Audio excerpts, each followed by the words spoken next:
outre les ateliers de concertation, nous proposons divers autres outils pour découvrir tout l'intérêt des cours végétalisés, tout ce qu'on peut y faire et toute la pédagogie autour de l'école du dehors. Et donc les webinaires en font partie. Alors, j'ai invité aujourd'hui Alexiane Spanou, qui n'est pas du tout dans notre région, mais qui se trouve en Poitou-Charentes et qui a une longue expérience de la pédagogie dans le cadre de l'école du dehors. Elle vous expliquera bien sûr plus en détail cette expérience et ce qu'elle peut en dire. Je la remercie chaleureusement d'avoir accepté cette invitation. Je vous remercie à tous et toutes pour l'intérêt que vous avez porté pour ce webinaire. Voilà, et je ne suis pas plus longue, je passe la parole à Alexiane Spanou, qui va se présenter et qui va surtout nous expliquer son expérience, elle, de son côté, en Poitou-Charentes. Merci beaucoup, Séverine, et merci pour l'invitation. Et puis, c'est vrai que c'est touchant aussi de pouvoir vous parler, à vous qui êtes un territoire quand même, voilà, en avance aussi sur ces questions-là. Donc, il y a déjà eu des liens par le passé avec l'école Jacqueline et puis avec Éco-Conseil sur ces questions de classe d'or. Et donc, c'est vrai que je suis contente de pouvoir participer aujourd'hui. Donc, je suis Alexiane Spanu, je travaille au Graines Poitou-Charentes, qui est une association qu'on appelle tête de réseau en éducation à l'environnement. Donc, c'est une association qui rassemble environ 80 adhérents, qui peuvent être des structures d'éducation à l'environnement, principalement des associations, mais également des collectivités, des structures entreprises ou des adhérents individuels qui sont principalement des enseignants ou des éducateurs nature. C'est une association qui a une trentaine d'années et qui a été fondée par des enseignants et des éducateurs à la nature pour monter des projets, réfléchir, croiser les regards sur ces questions d'environnement et de nature. Donc moi, je travaille aux Graines Poitou-Charentes depuis bientôt 6 ans et j'ai développé différentes actions autour de l'éducation et de la formation dehors. Et notamment pour celles et ceux qui la connaîtraient peut-être, je travaille beaucoup avec Christelle Ferjou, donc, qui a développé les pratiques d'école du dehors dont on parle beaucoup aujourd'hui dans les années 2010, donc il y a un petit peu plus de 10 ans maintenant. Et nous avons développé des actions de formation, des ateliers d'échange à partir de 2017 ensemble. Et au vu de l'engouement que cela a suscité, on n'a pas arrêté de développer différentes choses sur ce sujet depuis. Donc, c'est à ce titre-là que je vais vous partager nos réflexions et nos expériences. Alors, il faut que je me familiarise avec la technique. Donc, Séverine m'avait transmis quelques questions que vous aviez pu poser au moment où vous étiez inscrit. Donc, je les ai intégrées dans ma présentation. Donc, j'ai une base. Après, l'idée, c'est que je puisse aussi développer en fonction de ce qui vous intéresse le plus. Donc, n'hésitez pas au fur et à mesure à écrire si vous avez des questions dans le chat. Ou même si vous avez envie de lever la main, je crois qu'il y a une manip à faire sur l'outil pour que vous puissiez me poser une question en direct.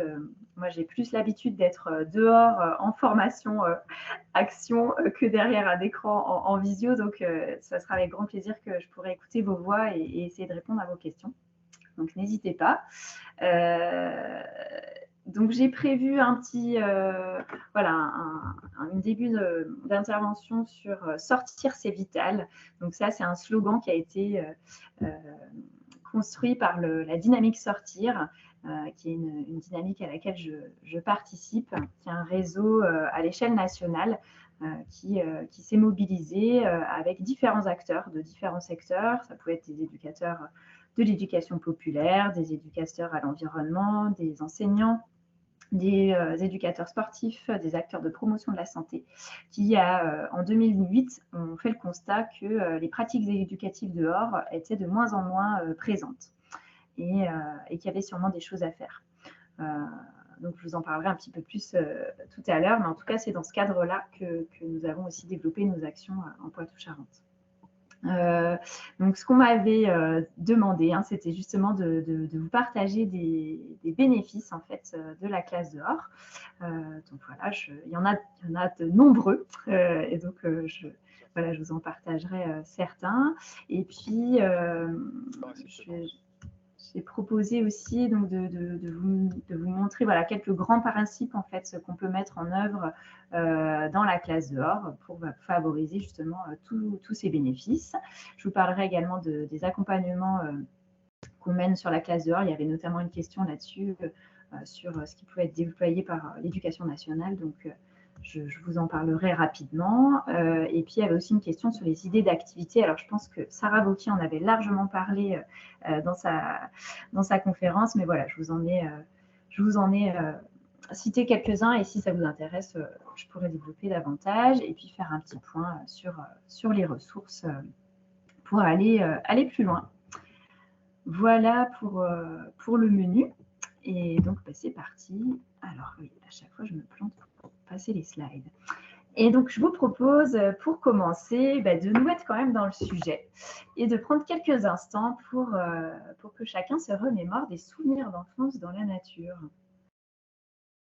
Et si vous en avez l'envie, je vous invite à partager dans le chat peut-être les lieux ou voilà, ce que vous faisiez pendant ces souvenirs d'enfance dans la nature. Aussi, l'un ou l'une d'entre vous souhaite rallumer son micro et partager un de ses souvenirs d'enfance.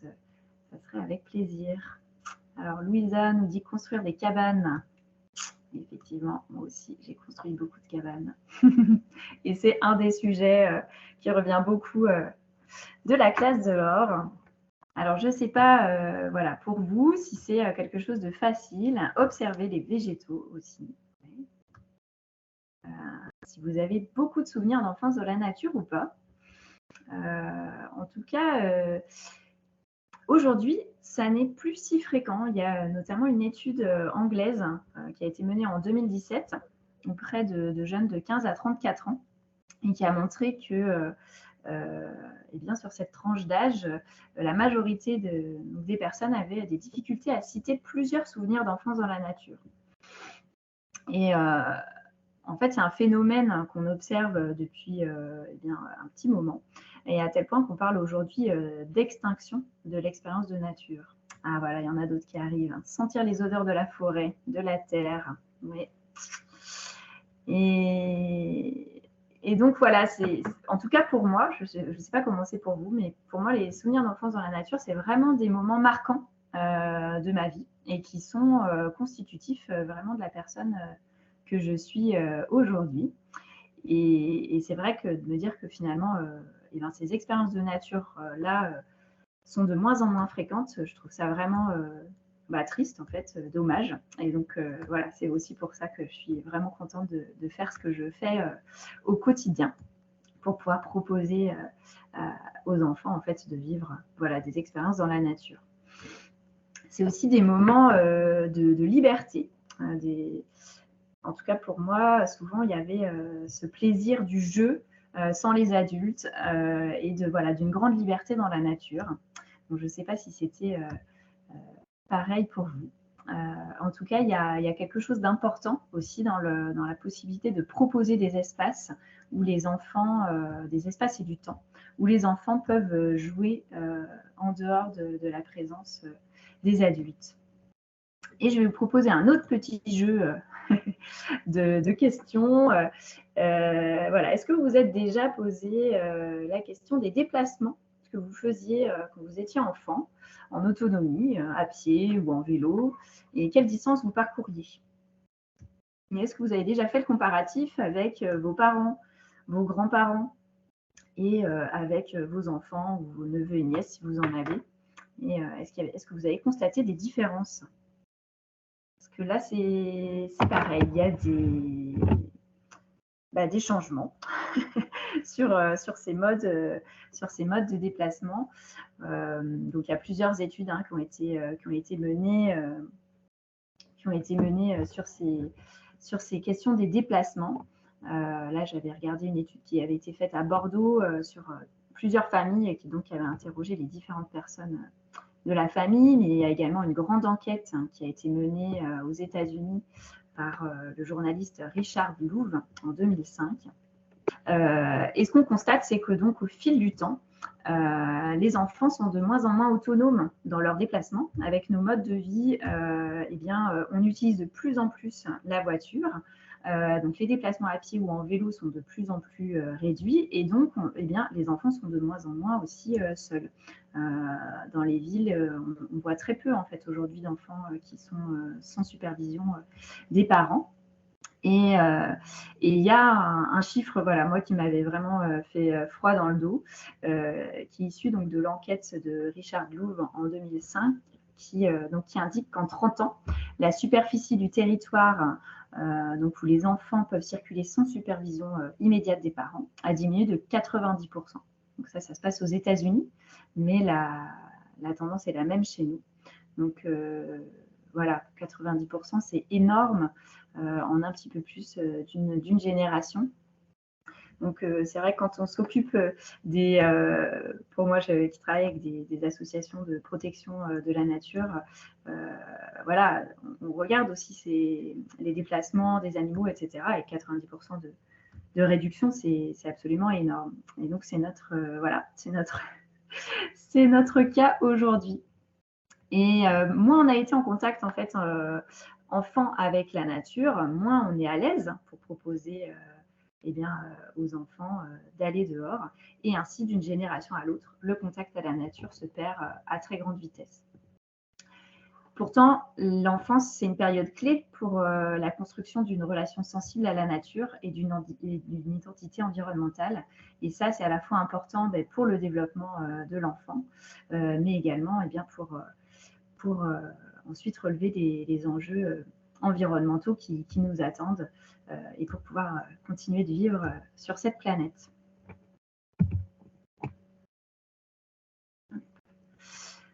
Donc, voilà, sortir c'est vital. Alors, je commence avec des trucs pas très rigolos, mais après, vous verrez, il y a beaucoup plus d'espoir. Donc, il y a une étude qui a été menée en 2006-2007, l'étude nationale nutrition santé, qui indiquait que pendant les jours d'école, plus d'un tiers des enfants, 39%, des enfants de 3 à 10 ans ne jouaient jamais en plein air. Donc, on a vraiment la sensation aujourd'hui d'être passé d'une période du plein air au plein écran. Dans les années 50 et 60, quand on parlait de jouer, jouer, ça signifiait jouer dehors. Pour moi, à mon époque, à ma génération, quand on était petit, on était puni quand on devait rester dans notre chambre. Aujourd'hui, c'est l'inverse. On a l'impression de punir les enfants quand on leur dit d'aller jouer dehors. Or, voilà, il y a vraiment à la fois d'un côté les bénéfices vraiment du plein air et puis de l'autre côté, le trop d'écran et le trop de virtuel est également préjudiciable. Donc là, voilà, je vous ai juste renvoyé vers un article d'une alerte lancée en 2013 par des spécialistes sur les impacts que peuvent avoir une utilisation trop importante des écrans.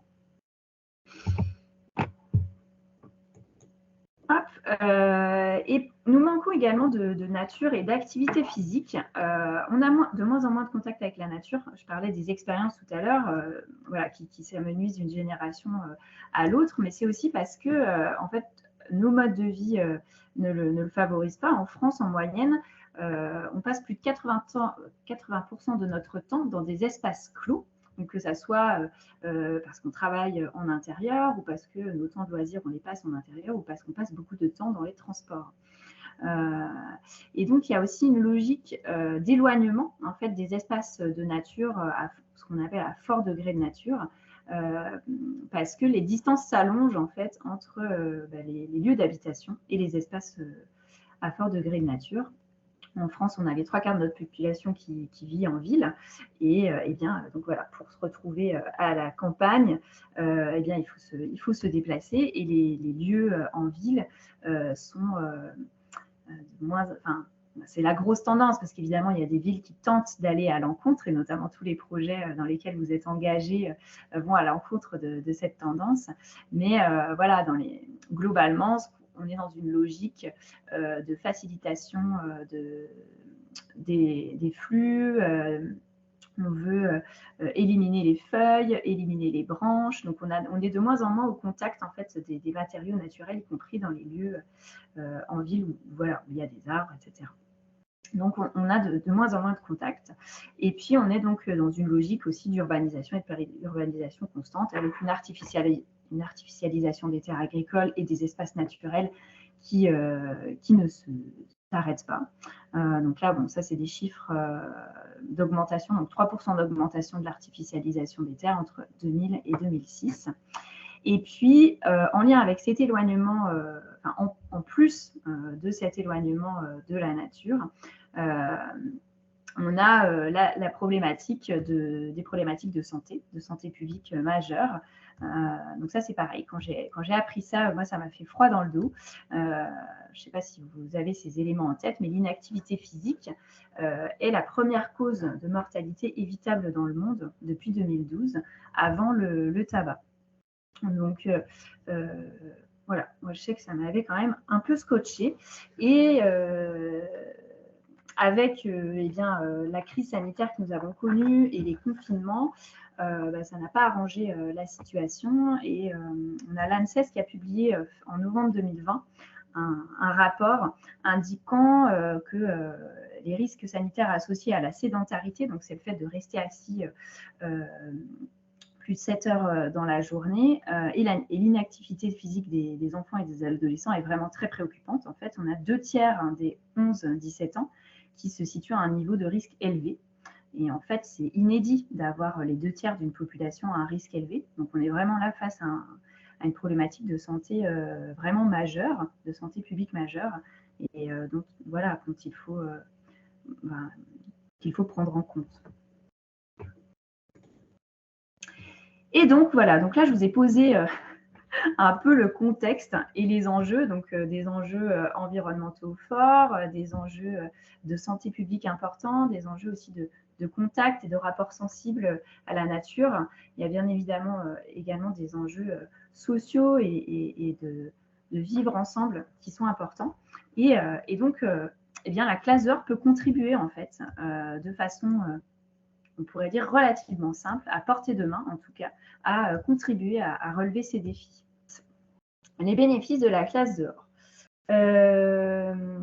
En fait, donc la classe dehors, on va dire que c'est un des pans du fait d'être au contact avec la nature. Et en tout cas, à l'échelle internationale, il y a vraiment un consensus scientifique fort sur le fait qu'être au contact de la nature, c'est bon pour les êtres humains.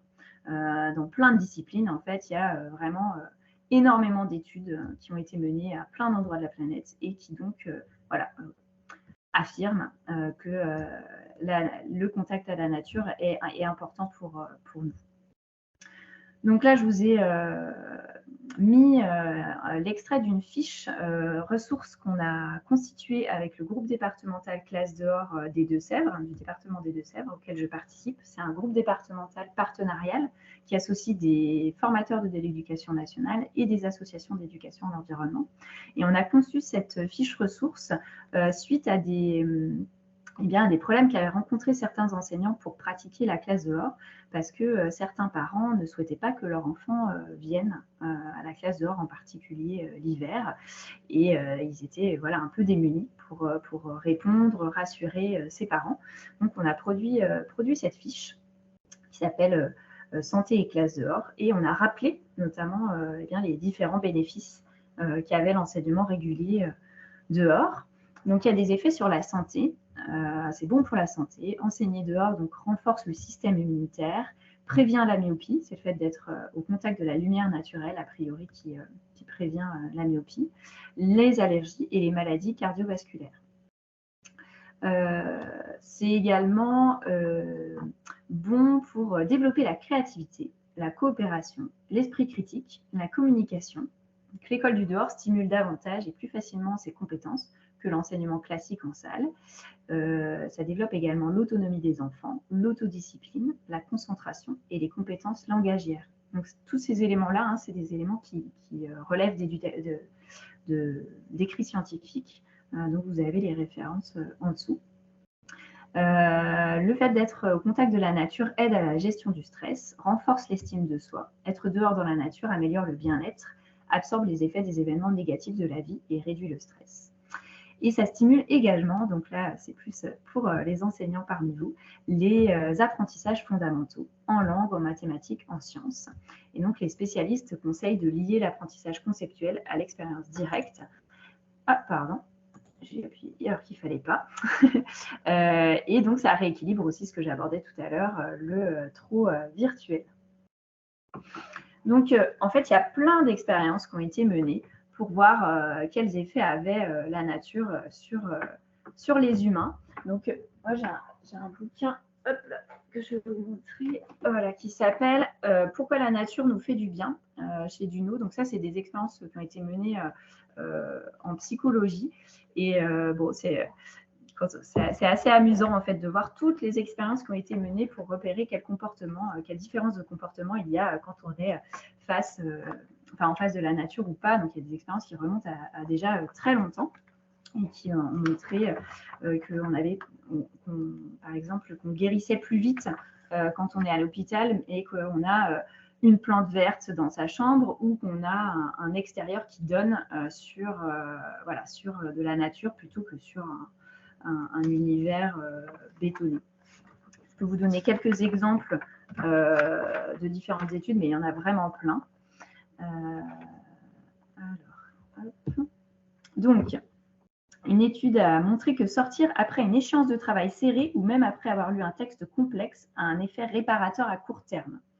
Donc, le fait d'être en contact avec la nature permet de récupérer à la suite d'un stress ou d'une surcharge cognitive. Toutefois, ces expériences de la nature n'aident pas seulement à réparer les dégâts provoqués par le stress mental, mais développent également de nouvelles capacités qui rendent l'individu moins vulnérable à ce type d'épreuves par la suite. Du fait de ces expériences, la période se sent mieux appréciée, devient plus efficace, développe de nouvelles compétences, etc. Ce qui, à plus long terme, peut également influencer favorablement son état de santé.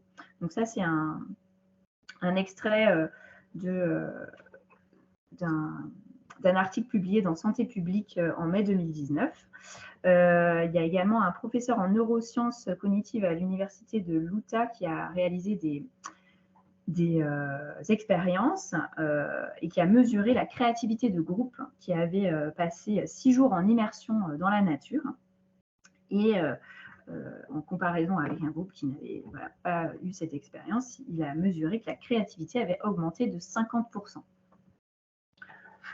Donc là, c'est quand même un résultat fort, 50% d'augmentation de créativité. Un dernier exemple, Denis Brouillet, professeur de psychologie cognitive, ça c'est nos collègues belges qui éditent la revue Symbiose dehors, numéro 100, qui nous partageait ces éléments dès 2013. Et donc, il nous rapporte les travaux en sciences cognitives montrent que les apprentissages sont plus efficients quand l'apprenant est actif, quand il ne se contente pas d'écouter. Un courant de recherche récent révèle l'apport majeur de la cognition incarnée et située.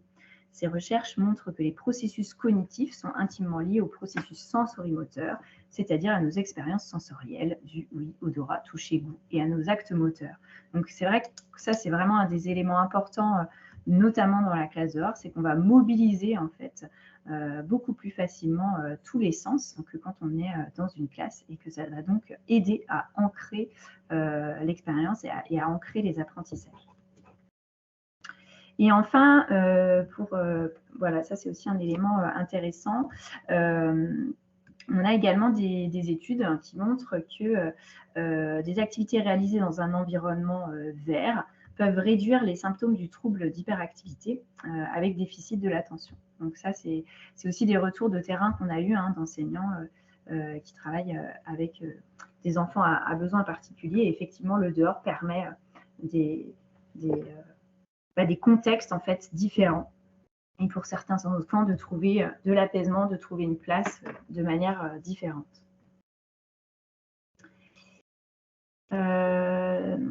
Donc là, c'est un partage aussi de la dynamique sortir dont je vous ai parlé tout à l'heure, donc qui a produit différentes choses depuis 2008 et notamment qui avait mis en avant eh bien, que la nature, c'est source de nombreux apprentissages. Donc là, c'est quelques exemples sur le fait d'être dehors, ce que ça peut permettre de développer pour les enfants. En termes de savoir-être, ça permet de développer la curiosité, l'ouverture, l'autonomie, l'émerveillement, de dépasser ses peurs aussi. Ça peut être peur des petites bêtes qu'on va rencontrer, mais aussi quand on est sur des terrains accidentés, voilà, dépasser sa peur de descendre sur cette pente. Ça permet de travailler le vivre ensemble, d'exercer sa créativité, de travailler la solidarité, de gérer les risques. En termes de savoir-faire, ce n'est que des exemples, hein, il y en a plein d'autres, mais observer, identifier, mettre en œuvre une démarche scientifique, créer, se débrouiller, bricoler, comprendre la complexité, les interactions, les interrelations, les cycles de la vie, connaître les animaux, les végétaux, leurs propriétés, l'histoire des paysages, de la relation de l'homme à la nature, etc. Donc il y a vraiment, en fait, la nature, c'est vraiment hyper riche pour apprendre énormément. Hop. Et donc là, je vais revenir un petit peu plus précisément sur l'école dehors. Alors, je m'excuse pour les collègues qui sont pas forcément dans l'enseignement, mais voilà, ça va être plus sur la partie sur l'enseignement à ce moment-là. Mais je pense que c'est intéressant aussi que vous sachiez ce qui peut se passer dans les écoles du côté de l'enseignement. Donc, faire la classe dehors, bah, tout d'abord, c'est faire la classe. C'est simplement qu'on va aller dans un autre espace pour faire la classe. C'est donc une pratique qui est réfléchie, qui est organisée et qui implique une régularité. Donc, on invite vraiment les enseignants à inscrire la pratique de la classe dehors dans l'emploi du temps pour que ça devienne eh bien, beaucoup plus facile aussi, et pour les enseignants qui le mettent en œuvre, et pour les enfants qui ont leur repère. C'est une pratique qui se déroule dans des milieux variés, proches de la classe. Alors c'est vrai que moi j'ai plutôt une expérience d'accompagnement d'enseignants qui ont fait la classe à l'extérieur de l'établissement scolaire, mais vous, avec vos projets justement de revégétalisation des cours, de cours oasis, eh bien, ça pourrait tout à fait se faire au sein des établissements. En tout cas, il faut que les espaces soient riches et qu'on puisse y faire des choses. Donc, en fonction de là où se situent les écoles, eh bien, on va être dans des milieux très variés. Ça peut être des parcs urbains ou des milieux, des forêts, des prairies. Ça va vraiment dépendre. Et donc, on est dans une démarche d'éducation globale où toutes les compétences des programmes scolaires peuvent être travaillées. Et ça va vraiment dépendre aussi des enseignants, de ce avec quoi ils se sentent à l'aise, moins à l'aise.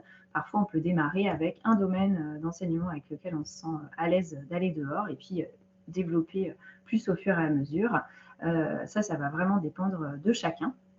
En tout cas, ce qui est sûr, c'est que la classe dehors est particulièrement propice à l'interdisciplinarité et également au jeu libre. Donc, ce qu'on appelle le jeu libre, c'est quand on crée un espace-temps pour que les enfants soient vraiment libres de choisir ce qu'ils souhaitent faire à ce moment-là. Donc, on dit jeu libre, mais c'est vrai que parfois, ce n'est pas que du jeu que les enfants développent. Et c'est vrai que c'est particulièrement intéressant parce que ça permet aux enfants d'aller creuser ce dont ils ont besoin. Et pendant ce temps-là, en fait, l'enseignant est sur une posture plus d'observation, d'analyse de ce qui se passe et va pouvoir ensuite rebondir sur les activités qui sont menées par les enfants pour proposer des prolongements en classe, à l'ensemble du groupe classe. Ça peut aussi lui permettre d'avoir une relation plus individuelle avec certains enfants et donc de créer une relation qui va être plus propice peut-être aussi ensuite aux apprentissages. Donc, il y avait une personne qui souhaitait savoir dans quel cadre ça se passe. Donc, c'est l'équivalent, en fait, ça s'insère en fait dans les sorties de proximité. sortie scolaire régulière, donc comme quand vous allez au gymnase, à la médiathèque, etc. Donc voilà, ça se passe dans ce cadre-là, pendant les horaires de la classe. Donc s'il n'y a pas de pause déjeuner, on est sur une demi-journée, on est voilà, dans ce cadre-là. Donc il n'y a pas forcément de demande d'autorisation à faire auprès des familles, puisque c'est voilà, le cadre de la classe. Ça doit s'inscrire, donc la classe d'or s'inscrit dans le projet de l'école et dans le projet pédagogique de la classe. Et voilà. Donc là, on vous a remis en fait sur cette slide hein, le cadre réglementaire, donc le bulletin officiel qui fait mention de ces sorties de proximité. Voilà. Et donc, pour vous parler un petit peu plus des principes hein, voilà, de l'école du dehors, donc là, il y aura voilà, quelques petites adaptations évidemment à faire en fonction de si vous êtes plutôt dans un cadre scolaire ou non, et puis dans le milieu dans lequel vous allez le faire. Donc en tout cas, il y a la notion de préparer le départ en fait à l'école du dehors. Donc c'est vrai que là, si c'est dans la cour, ça ne va pas se faire tout à fait de la même façon. Mais en tout cas, c'est l'idée de penser la préparation comme un temps important. Donc pour les tout petits en maternelle, eh bien, ça va être aussi un apprentissage pour se changer, prendre voilà, le matériel dont on a besoin. Pour les plus grands, ça peut être aussi autour de notions de projet. Quel matériel je vais avoir besoin pour le projet que je souhaite mener dehors. Au fil des séances, en fait, voilà, les enfants peuvent développer différents projets. On a parlé des cabanes tout à l'heure dans les souvenirs d'enfance. Ça, c'est vrai que c'est quelque chose qui se développe beaucoup. Donc, de quoi je vais avoir besoin pour construire ma cabane, etc. Donc, il y a tout un travail autour de la préparation. On va pouvoir aussi regarder la météo, donc comment est-ce qu'on s'équipe, etc. Il y a la question du transport du matériel. Donc là, c'est pareil, dans une cour, hein, ça va être un peu différent. Mais il n'empêche, il peut y avoir quand même du matériel qu'on sort de la classe pour aller en extérieur. Et donc, comment on organise ce transport? Donc là, on voit une photo avec 2 enfants qui coopèrent. Donc là, c'est les plus petits. Effectivement, quand on prend des chariots un peu grands, ça va amener à de la coopération. Mais on peut aussi, avec des plus grands, organiser des missions. Donc, pour voilà, qu'il y ait une rotation de qui s'occupe du matériel.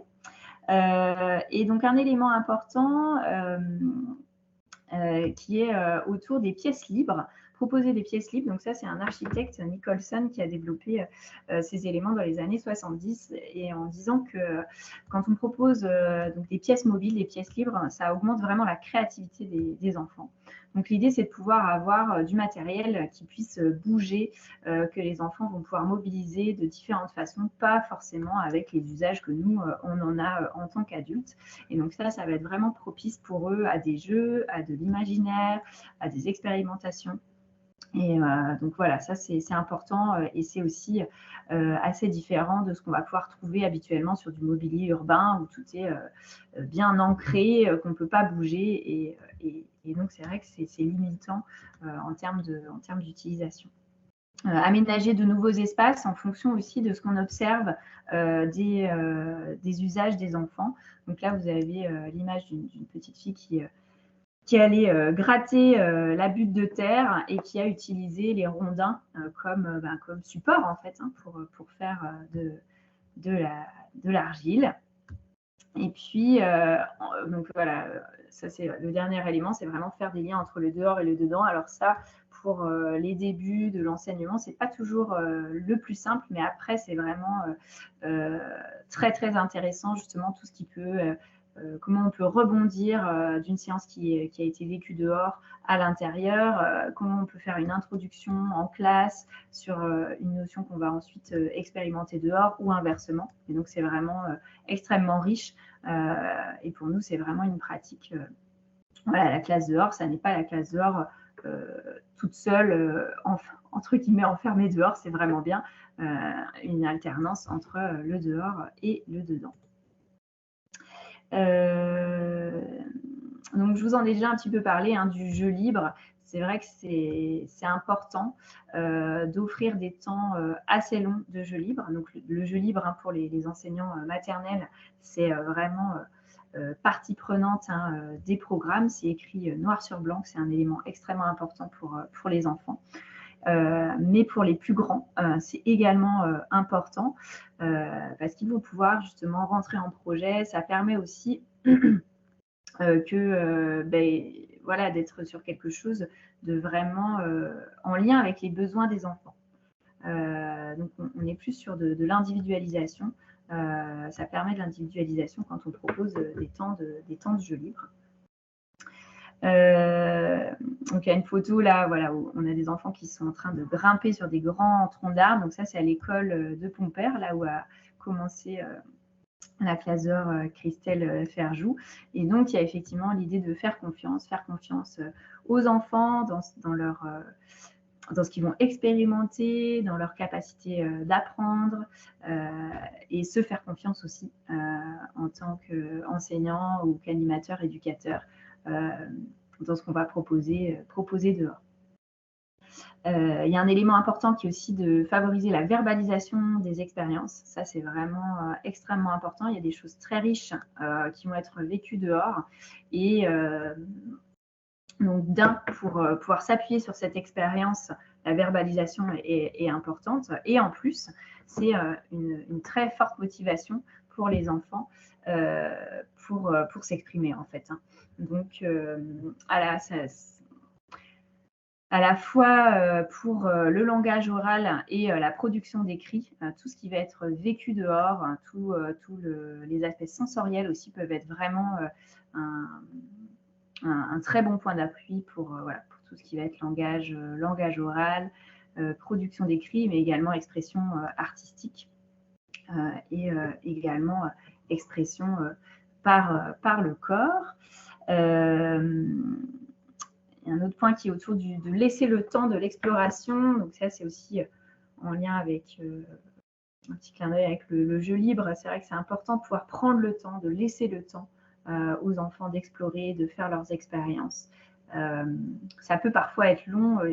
On a souvent des collègues enseignants qui me disent « Oh là là, mais est-ce que je les laisse faire aussi longtemps ?» Mais en fait, une fois que les enfants ont vraiment nourri les besoins qu'ils avaient, et bien ensuite, ils sont disponibles pour passer à autre chose. Mais leur offrir ce temps d'exploration, c'est vraiment important. Et puis, comme en classe dedans, eh bien, c'est intéressant aussi de pouvoir ritualiser certaines activités. Ça va donner des repères à chacun. Donc, je parlais du temps et de se donner du temps long. Ça, c'est un élément effectivement vraiment important avec le fait d'être dehors. On va développer un autre rapport au temps. Ça va permettre notamment de vivre les saisons, de percevoir le temps naturel et ces sources. Ça peut vraiment être source d'émerveillement, mais aussi de stimulation, de redécouverte, de découverte tout au long de l'année. Donc ça, c'est vraiment précieux. Ça permet d'expérimenter le temps cyclique. Il y a aussi tout un jeu et tout un travail autour de l'imprévisibilité de la nature et de l'espace extérieur. Voilà, il y a une nouvelle plante qui a poussé, qui vient juste de fleurir. Là, cette saison, c'est un petit peu la saison des surprises. On va parfois avoir la chance d'avoir la visite d'un animal ou bien les services techniques de la ville, des espaces verts qui viennent s'occuper des arbres, etc. Et donc, ces éléments-là, on va pouvoir rebondir dessus en classe dehors et tisser aussi des apprentissages à partir vraiment de ce vécu réel. Donc, c'est quelque chose d'important et d'intéressant. Je l'ai déjà dit, hein, l'histoire de l'inscription dans une régularité, c'est important aussi dans la notion de repère et ça va permettre aussi, notamment quand on propose des temps de jeu libre ou des temps où les enfants soient amenés à avoir un moment personnel, à se retrouver avec soi-même, à explorer un temps personnel, à s'apaiser, à écouter et aussi à pouvoir trouver un peu son rythme, son espace, son rythme, ce qui n'est pas forcément facile à l'intérieur de la classe. Et ça, on a souvent des témoignages d'enfants qui sont vraiment contents d'aller en classe dehors, justement parce qu'ils peuvent avoir du temps pour eux et aussi de l'espace pour eux.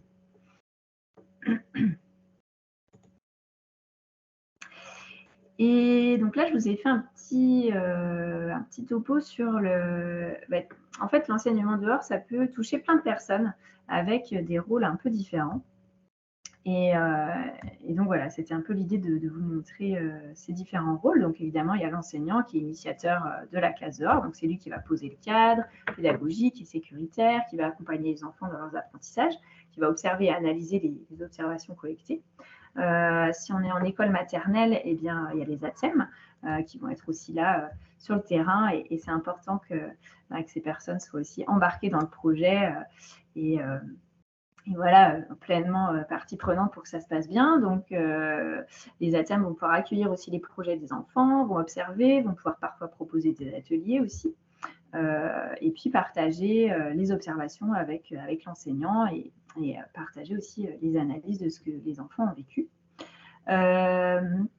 Souvent, les parents sont aussi sollicités pour accompagner les sorties de classe dehors. Donc là, je pense que ça sera moins le cas pour vous, vu que ça sera dans l'enceinte de l'établissement. En tout cas, pour l'enseignement à l'extérieur de l'école, on sollicite souvent les parents et donc ils peuvent être là pour aider à l'organisation, pareil, pour observer, proposer aussi des ateliers. Donc ça peut être le cas par contre pour vous aussi dans les écoles, des ateliers jardinage ou construction. Les parents qui savent faire et qui ont envie peuvent participer.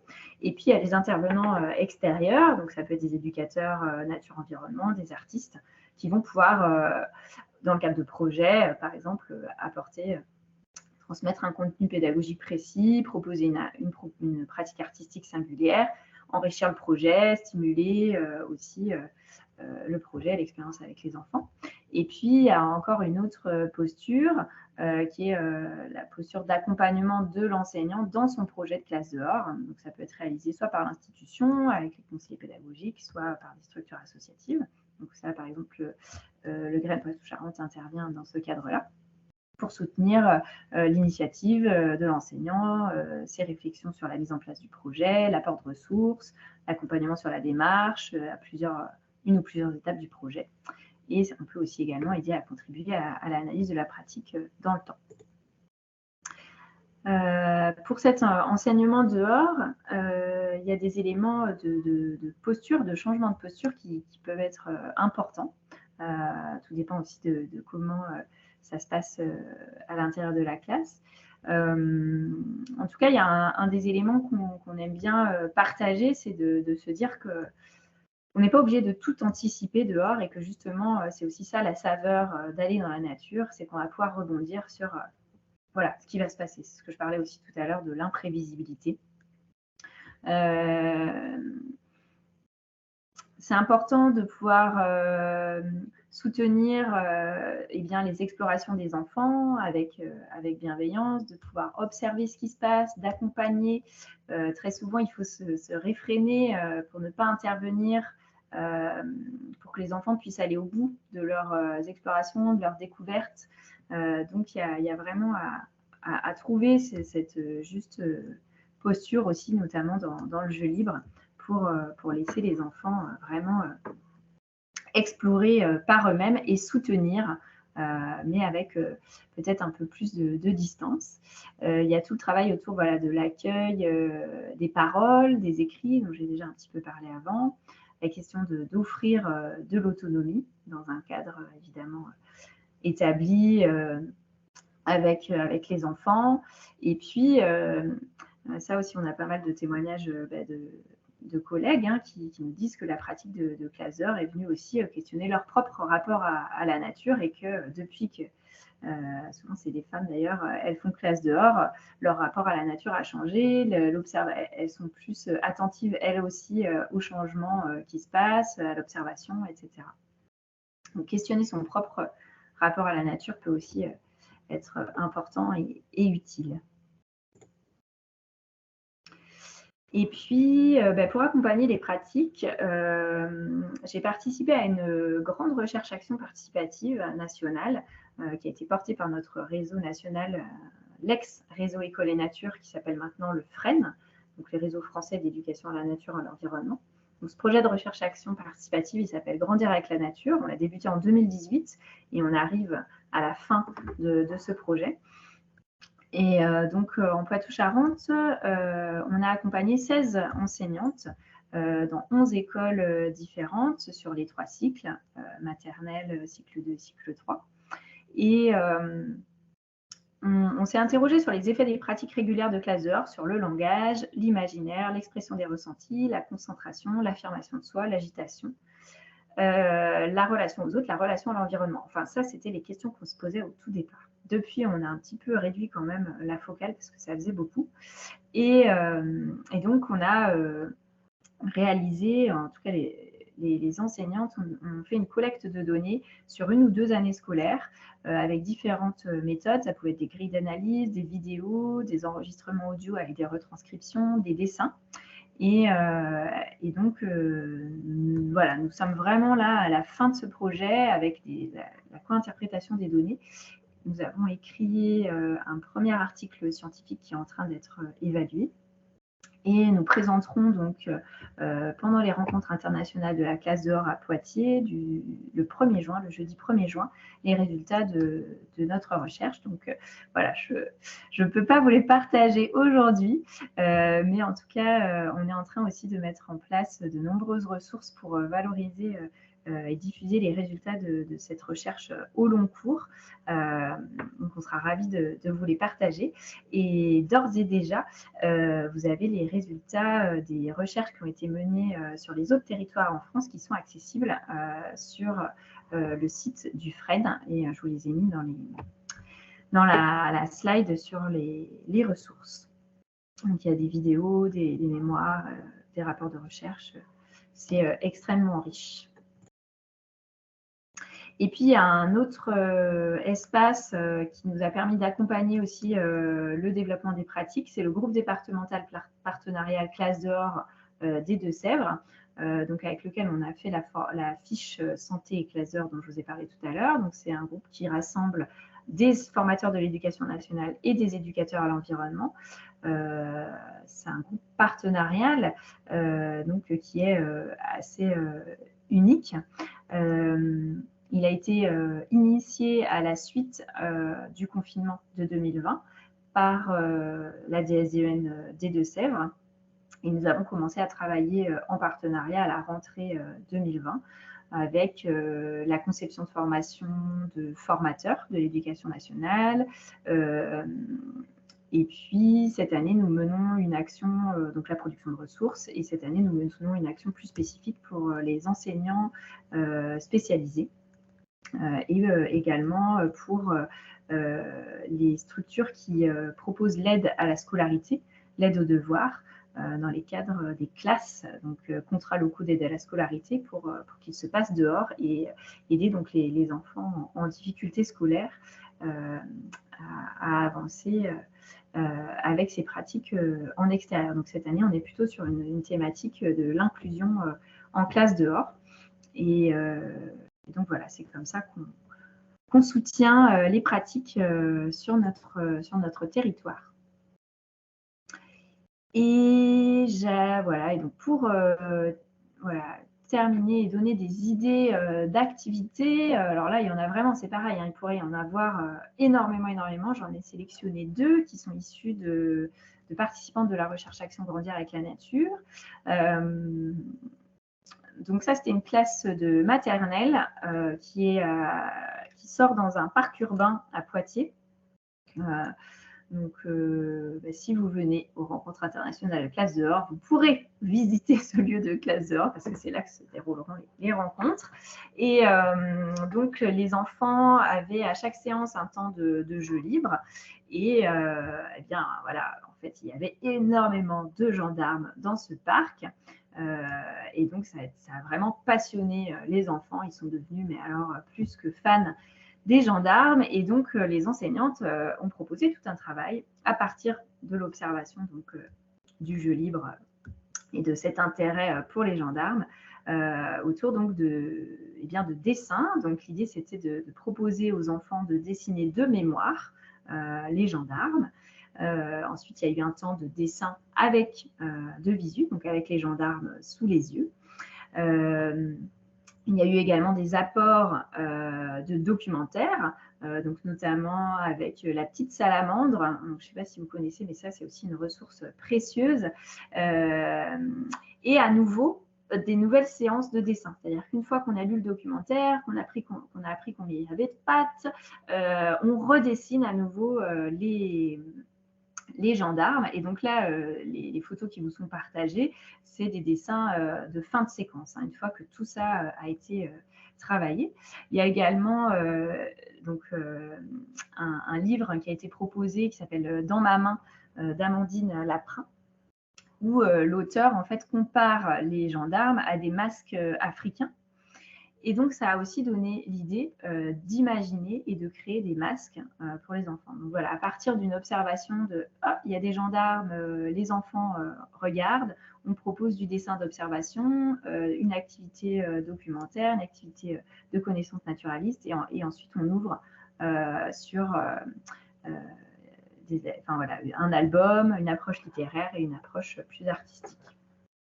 Voilà, ça c'est un des exemples parmi d'autres. Et puis, voilà, sur le sujet bien aimé des cabanes, une autre collègue, Nadia Linhart, participant de la recherche Action Grandir avec la nature à Rochefort, qui était dans une peuplerie, a rebondi et a proposé, donc ça c'était dans le cadre d'un projet intercycle avec des élèves en collège, en classe Ulysse, où il y a eu construction de cabanes donc, à taille humaine, où les enfants donc, pouvaient se mettre à l'intérieur, comme vous pouvez le voir sur les photos.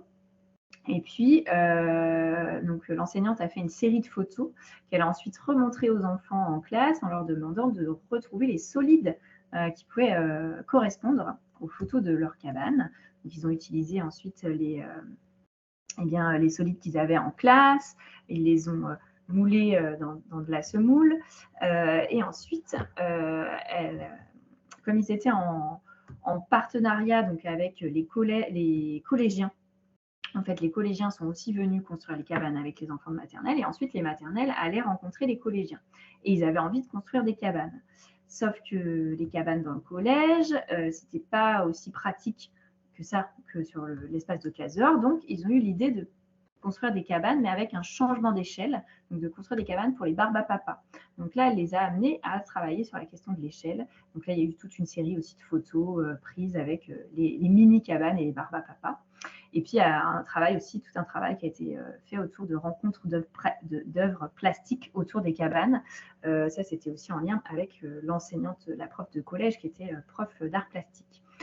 Donc, voilà, ça, c'est aussi une idée, en fait, de continuité de ce qu'on peut construire autour du sujet des cabanes, par exemple. Et donc voilà, là je vous ai mis 3 espaces si vous voulez aller chercher des ressources. Donc il y a un espace dédié à la classe dehors sur le site du GREN Poitou-Charentes, un espace dédié aussi sur le site de la DSDEN des Deux-Sèvres. Et puis pour retrouver les résultats de la recherche Action Grandir avec la nature, c'est le site du FREN. Je vois qu'il est voilà, un petit peu tard par rapport à ce que j'avais prévu, mais je vais quand même vous montrer des livres. Si vous ne les connaissez pas encore, c'est vraiment des sources inépuisables, c'est épuisable quand même, mais des belles sources d'inspiration. Donc, vous avez le livre de Christelle Ferjou, Emmener les enfants dehors. Donc là, vraiment, ça se lit comme si on était en train d'écouter Christelle parler. En fait, elle raconte comment est-ce qu'elle a développé son projet de classe dehors. Ça se lit vraiment super bien, et ça, voilà, ça vous permettra de rentrer un peu dans son univers et comment elle s'y est prise. Et puis, elle a édité un autre livre, lui, qui est plus pédagogique, qui s'appelle « Il était une fois la classe dehors », ou « Comment concilier nature et apprentissage ». Et donc là où elle se base sur les jeux libres, notamment, partir des jeux libres pour construire des scénarios pédagogiques en pleine nature. Donc, il y a plein d'idées et des partages aussi de collègues sur justement comment elles ont rebondi sur des situations de jeux libres. Donc, pareil, c'est très riche et plein d'idées. Et puis, bon, bah voilà, vous aviez eu Sarah Vauquier dernièrement, mais c'est sûr qu'elle est une inspiration pour énormément de personnes en France et ailleurs. Donc ça, c'était son premier livre qui était sorti en 2008. Donc c'est Les enfants des bois, pourquoi et comment sortir en nature avec de jeunes enfants, avec notamment voilà, toutes les possibilités qui se passent dans les pays scandinaves, en Suisse, et où voilà, hein, là, la classe dehors, c'est pas une fois par semaine, hein, enfin, c'est très très souvent tous les jours, et donc c'est vraiment une source d'inspiration à plein de niveaux. Et puis le livre aussi dont on parle beaucoup, qui est vraiment une bible pour les enseignants notamment, mais qui peut aussi donner vraiment des idées pour les animateurs, c'est L'école à ciel ouvert, donc où Sarah Wauquiez a aussi contribué. Donc là, c'est vraiment plein d'activités, en fait, 200 activités de plein air pour enseigner dehors. Et donc, c'est par domaine d'apprentissage. Donc ça, les enseignants, ils aiment beaucoup. Et puis, il y a aussi un livre de Nathalie Roux qui a participé à la recherche-action Grandir avec la nature dans le groupe Lozère, qui est maintenant conseillère pédagogique, comme Christelle, et qui propose, là c'est pour du coup les cycles 2 et 3 du CP au CM2, plus précisément, 50 activités pour apprendre en plein air. Et là, c'est pareil, c'est super bien fait. En fait, elle propose un déroulé à partir de la rentrée, avec des idées d'activités jusqu'à la fin de l'année en s'appuyant sur les saisons. Donc voilà, c'est très chouette aussi, et ça peut être vraiment source d'inspiration. Et puis j'en parlais avant, c'était la salamandre. Donc si vous ne connaissez pas la revue La Salamandre, c'est aussi des super mines d'informations. Donc il y a la salamandre junior, la petite salamandre pour les plus petits et la salamandre pour les adultes, avec voilà, plein d'idées, d'infos, d'activités. Donc ça, c'est aussi très chouette. Et puis il y a des petites vidéos qui sont éditées, c'est les minutes nature qu'on peut retrouver aussi par la salamandre en ligne. Voilà pour les ressources livres. Il y en a d'autres, hein, mais voilà, du coup, je vous ai fait cette petite sélection. Et puis voilà, je vais m'en arrêter là pour ma parole en monologue. Pour celles et ceux qui le peuvent, qui le veulent, eh bien voilà, les rencontres internationales de la classe dehors auront lieu à Poitiers du 31 mai au 4 juin. Donc nous, au niveau du Grain Poitou-Charentes, on va présenter les résultats de la recherche-action dans le colloque scientifique le jeudi 1er juin. Et les 2 et 3 juin, on organise des rencontres sortir. Donc c'est des rencontres professionnelles qui associent des enseignants, des éducateurs de centres de loisirs, des animateurs d'éducation populaire, enfin tout professionnel en fait qui s'intéresse aux questions d'éducation dehors. Et donc il y aura des immersions nature et différents ateliers de pratique et d'échange. Donc soyez les bienvenus si vous êtes intéressés. Et sinon, je pense qu'il y aura aussi la semaine francophone de la classe dehors qui va se dérouler sur votre territoire. Donc voilà, je pense que ça sera une période intéressante sur ce sujet. Merci à toutes et tous pour votre attention. Et donc voilà, là, je suis à disposition pour répondre à vos questions ou pour approfondir, etc. Merci beaucoup, Alexiane, pour ces apports très, très riches et très stimulants, et puis toutes les pistes d'approfondissement que tu nous as proposées. Je vois que dans le chat, Monsieur Guimard nous a également fait suivre le lien vers le site Canopé de l'Éducation nationale, qui est aussi une mine d'informations, hein, connue par les enseignants, je pense, en tout cas certains qui souhaitent trouver des ressources, que ce soit sur la nature, l'éducation au dehors ou sur d'autres sujets. Merci pour cette source supplémentaire. Alors, peut-être parmi vous, y a-t-il des enseignants ou peut-être des parents d'élèves aussi qui ont connaissance d'expériences qu'ils ont faites eux-mêmes ou dont ils ont entendu parler dans la région, ici à Strasbourg ou en Alsace, d'écoles du dehors? Je sais que le Signe de Bussière propose un accompagnement, hein, depuis maintenant quelques années aux enseignants qui souhaitent se former à cette pédagogie. Et il y a aussi des enseignants qui se forment eux-mêmes, hein. Enfin, il y a beaucoup de sources possibles.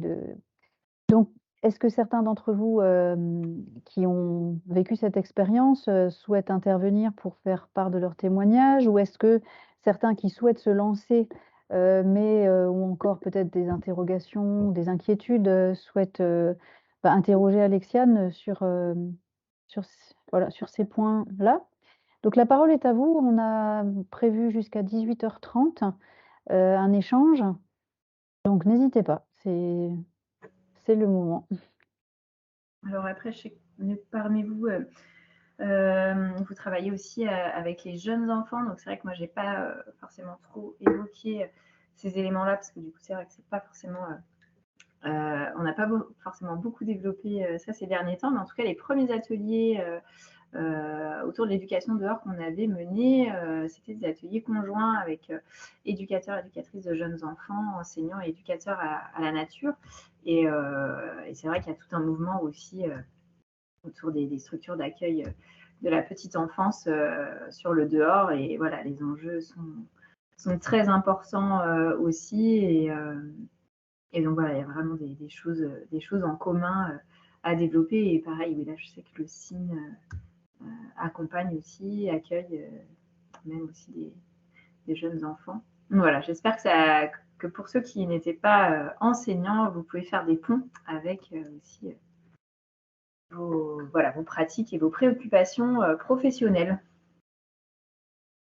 Est-ce que le fait que donc tu sois présente dans un département qui est tout de même assez rural, même si Poitiers fait partie dans les Deux-Sèvres, oui. Est-ce que tu penses que le fait d'être dans un contexte urbain peut être un frein à mettre en œuvre des expériences d'école du dehors, ou est-ce que tu as des retours d'expérience aussi tout aussi positifs de la part d'enseignants qui sont en ville? Oui, oui, oui. Après, nous, on est des positifs dans l'âme, donc quand il y a des freins, on essaye de trouver des leviers. Donc globalement, c'est quand même voilà, cette approche. Après, c'est vrai que nous, on est quand même effectivement dans une région où on est avec des villes qui ne sont pas très grandes, donc les problématiques de déplacement, par exemple, ne sont pas forcément trop importantes.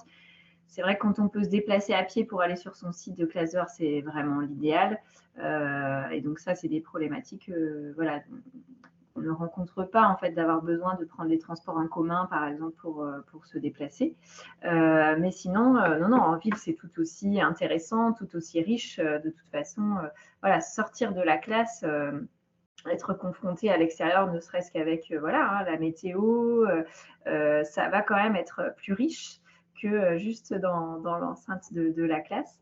Et donc oui, on a des expériences tout à fait positives aussi en milieu urbain, avec voilà, d'autres caractéristiques, notamment là, l'école donc à Poitiers, l'école Renaudot.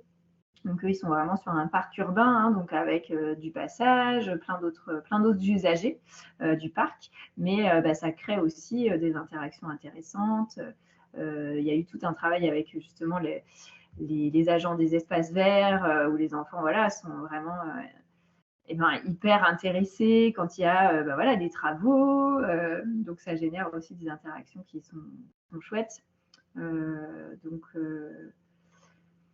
voilà, Nadia, l'autre enseignante dont je vous ai parlé, qui a travaillé sur les cabanes, elle est aussi en ville. Donc là, effectivement, elle était sur une peuplerée, donc c'est un espace mis à disposition par la ville, mais en fait, c'est juste à côté de quartiers d'habitation.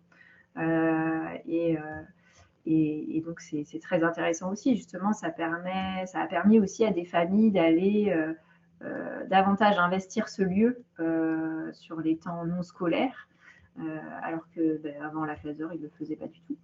Donc non, c'est aussi très positif dans les milieux urbains. Après, voilà, c'est comme pour tout le monde, hein, tout le monde cherche le lieu idéal. Je vois Louisa qui indique oui, une inspiration, mais le manque de parcs et de verdure rendent la chose peu évidente.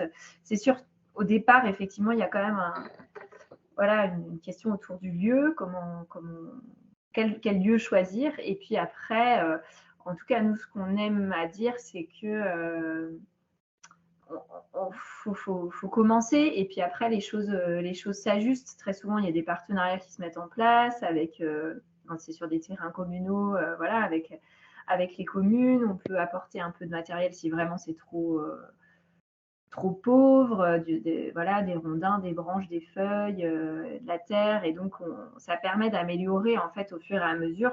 Mais voilà, on peut déjà démarrer avec des choses simples. On peut investir le trajet aussi parfois. Voilà. Et puis là, après, je pense que vous allez avoir des terrains de jeu super, quoi, avec les cours sur lesquels vous travaillez. Oui, une chose toute simple. J'étais hier dans une école dans laquelle les travaux viennent de se terminer, une école maternelle, et donc il y a beaucoup d'espaces dans lesquels il y a des copeaux, hein, ce qu'on appelle parfois du mulch. Et en fait, les enseignantes ont mis à disposition des enfants des petits tracteurs, des pelles, des seaux. Et donc, rien qu'avec ça, pendant la récréation, beaucoup étaient à manipuler ces éléments-là. Alors, ça peut paraître un peu artificiel, mais c'est quand même quelque chose qui peut être nouveau pour certains enfants et qui visiblement leur plaît beaucoup parce qu'ils étaient nombreux avec leurs pelles et leurs seaux. Et puis, on raconte des histoires autour de ça. Et l'imaginaire s'en mêle très, très vite. Et c'est vrai que c'était inhabituel comme spectacle dans une cour d'école. Quelque chose de très, très simple, mais la nature, ça peut être déjà ça pour commencer. Ouais. Oui. Oui, et ça, la question de creuser, transvaser, ça, c'est vraiment hyper important, quoi. Ça, c'est clair que les enfants ont vraiment, c'est un besoin. Et ça crée effectivement plein d'interactions aussi. Donc là, on a travaillé justement sur ça, sur la relation aux autres dans notre recherche-action en lien avec les éléments. Et oui, c'est sûr, c'est très riche. On peut déjà faire énormément de choses. Et effectivement, comme tu le dis, avec parfois des choses simples, adaptées, qui amènent déjà plein de possibles. Et dans le chat, oui, Justine mentionne le documentaire donc, qui est accessible en replay sur France 3, la forêt, c'est la classe. Et effectivement, il est vraiment très chouette ce film. Et donc, c'est une collègue qui a participé aussi à la recherche Action Grandir avec la nature qui l'a tourné. Il est vraiment, vraiment très chouette. Ouais. Je vous le conseille aussi. Est-ce que Louisa voulait prendre la parole puisque elle faisait part un petit peu de sa difficulté à trouver des espaces de verdure? Si Louisa est encore en ligne, est-ce qu'elle veut nous faire part un peu plus en détail? Je suis là. Est-ce que vous m'entendez? Je suis pas sûre. Oui.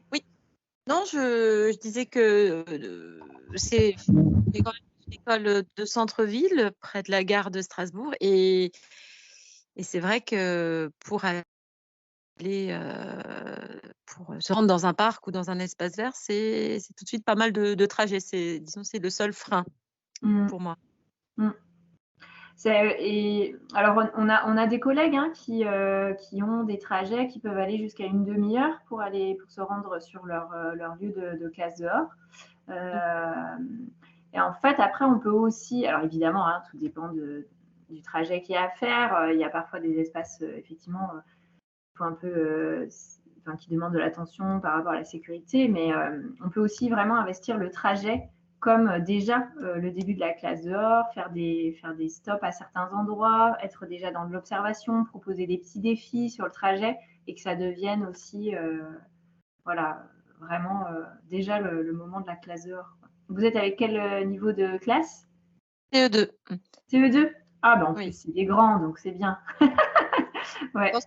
Question technique, parce qu'on en avait parlé déjà avec certaines collègues, on a repéré un parc. Alors, du coup, il faut quand même que nous prenions le tram pour y accéder. Et on s'est dit, on pourrait organiser une matinée là-bas. En termes de structure, par exemple, il n'y a pas de WC, ces choses-là, vous y remédiez comment? Ouais. Et oui, ça c'est un point qu'il faut effectivement aborder. Donc il y a différentes options. C'est vrai qu'après en ville, donc c'est quoi l'espace que vous avez repéré? C'est un parc, oui, assez grand. Ouais. Il y a de quoi faire. Il est très sympa, mais bon, je le connais et il n'y a pas du tout de toilette. Je veux dire, voilà. Ouais, ok. Et oui. Si par exemple on est de 9h à midi avec les enfants, Ouais. à un moment, voilà. Ouais. Alors, c'est vrai que ça, c'est un point à prendre en compte. Est-ce que dans les alentours, il n'y a pas du tout de toilettes publiques ou de… Non, Voilà, non, c'est fait. une bibliothèque, un espace dans lequel vous pouvez vous rendre ou solliciter un partenariat avec, je ne sais pas ce qu'il y a autour, des endroits où il y aurait des toilettes. Voilà, oui, c'est vrai. Ouais. D'accord, comme ça. Parce qu'après, c'est vrai que souvent, dans les lieux justement qui sont plus ruraux, on peut aménager des espaces toilettes, mais là, dans un parc, ça va pas être possible. Non. Après, voilà, c'est aussi prendre, évidemment, inviter les enfants à prendre leurs précautions avant de partir. Ça peut être aussi, vous pouvez réduire aussi la durée sur place s'il y a un besoin. Ça peut se faire aussi comme ça. On a beaucoup d'enseignants qui nous disent qu'en fait, il y a beaucoup moins de problèmes pour aller aux toilettes quand ils sont en classe dehors qu'à l'intérieur. Il y a moins d'intérêt à y aller. Mais bon, voilà, il faut que ça reste confortable, quoi. Donc, effectivement, il faut trouver une solution à proximité. Ou sinon, réduire effectivement le temps sur place. Voilà, voir avec ce qu'il y a autour, si vous êtes plusieurs, à ce qu'il y ait un petit groupe qui se rende à un endroit que vous auriez pu repérer. Il faut peut-être solliciter la ville pour savoir ce qu'il pourrait y avoir à proximité. D'accord, ok. Merci. C'est ce que j'allais vous proposer, Louisa. Je suis Jean-Charles Guimard à la ville de Strasbourg. Ça m'intéresse en tout cas de mener avec vous une action pour essayer de voir et de lever les freins justement en fait de pouvoir faire la classe dehors. Et ça peut être effectivement travailler sur le cheminement de l'école jusqu'à un parc, parce qu'on peut très bien vous aider à repérer des coins qui peuvent être propices à l'observation. Je pense à l'opération Strasbourg ça pousse, où les habitants mettent, en tout cas végétalisent leurs pieds d'immeubles ou identifier des potagers qui soient sur le chemin, en tout cas identifier des coins de nature dans la ville qui peuvent être intéressants sur le chemin. Et puis ensuite, voilà, des questions très pratiques comme les toilettes là que vous soulevez. Moi, je peux faire le relais de ces besoins en interne pour essayer de trouver des solutions qui vous permettraient finalement de faire classe dehors. Oui, vers qui je peux me tourner alors, par exemple, pour… vers moi-même directement, là, Jean-Charles Guimard. Vous pouvez, dès la fin de ce webinaire, m'envoyer un mail et puis on se rencontre et très simplement, on essaye de voir, d'identifier ces freins. Et je dis pas que j'ai solution à tout, mais voilà, de manière très pragmatique, on essaiera d'enlever au maximum en tout cas. D'accord, ok. Merci. C'est quelle école vous dites? J'avais pas noté. Sainte-Aurélie. Sainte-Aurélie, ok. Par rapport à la remarque de Justine sur l'accompagnement, je ne sais pas si tu as en tête, Alexiane, au niveau de l'aspect réglementaire, quel est le taux d'encadrement des classes lorsqu'on sort et suivant l'âge, j'imagine? Oui, donc comme je le disais en fait tout à l'heure, c'est vraiment le cadre de la sortie de proximité. Donc si vous sortez en fait sur une demi-journée, c'est voilà, comme quand vous allez à la piscine. Effectivement, tout dépend de votre niveau de classe. Si vous êtes en élémentaire, vous pouvez partir seul avec votre classe. Si vous êtes en maternelle, effectivement, il faut qu'il y ait un autre adulte qui accompagne. Si vous sortez sur plus d'une demi-journée, donc là, c'est considéré comme une sortie occasionnelle sans nuitée. Donc là, il faut un adulte pour 15 élèves en élémentaire et un adulte pour 8 élèves en maternelle. Et dans les deux cas, il faut qu'il y ait au moins 2 adultes, dont l'enseignant, pour sortir. Donc voilà, tout dépend du niveau effectivement de classe que vous avez. Et pour trouver des parents disponibles régulièrement, oui, c'est vrai que ça dépend vraiment aussi de là où vous êtes, de comment ça se passe avec les parents. En tout cas, parlez de votre projet, montrer des photos, montrer des vidéos effectivement d'autres projets qui ont déjà eu lieu pour montrer ce que c'est, donner envie. Ça peut aider à mobiliser les parents. On a des collègues qui font des plannings pour mobiliser des parents. Parfois, ça peut être des grands-parents aussi qui peuvent être là pour accompagner. Donc voilà, des enseignants à la retraite. C'est vrai qu'après, voilà, ça peut. Mais c'est des beaux projets qui souvent quand même mobilisent. Ça permet parfois de toucher des parents qu'on a du mal à toucher par ailleurs, avec voilà aussi ce que je disais à un moment, hein, solliciter de l'aide pour donner un coup de main sur de la construction, ça peut être de nichoirs, d'hôtels à insectes, je ne sais pas, de jardinage. Ça peut permettre à des parents qui aiment faire ça de pouvoir avoir envie de vous donner un coup de main. Mais oui, c'est une problématique en tant que telle. Ouais. En tout cas, plus vous pourrez communiquer, montrer en quoi c'est intéressant et bénéfique, plus voilà, vous aurez de chances aussi de trouver du monde. Effectivement, peut-être projeter en classe le film là, dont on a eu la référence, ou bien il y a plein d'autres supports documentaires qui existent sur l'école du dehors. C'est vraiment pas ça qui manque. Ça peut être un motif de donner envie et de faire découvrir quelque chose qu'on ne soupçonne pas toujours. Merci beaucoup à tous. Merci beaucoup à Alexiane pour son témoignage, sa disponibilité. Et j'espère que ça vous a donné envie, que ça a suscité votre intérêt. Je vous souhaite une bonne soirée. Et puis, peut-être j'aurai l'occasion de croiser l'un ou l'autre d'entre vous prochainement. Merci encore à tous. Bonne continuation, merci à vous. Au revoir.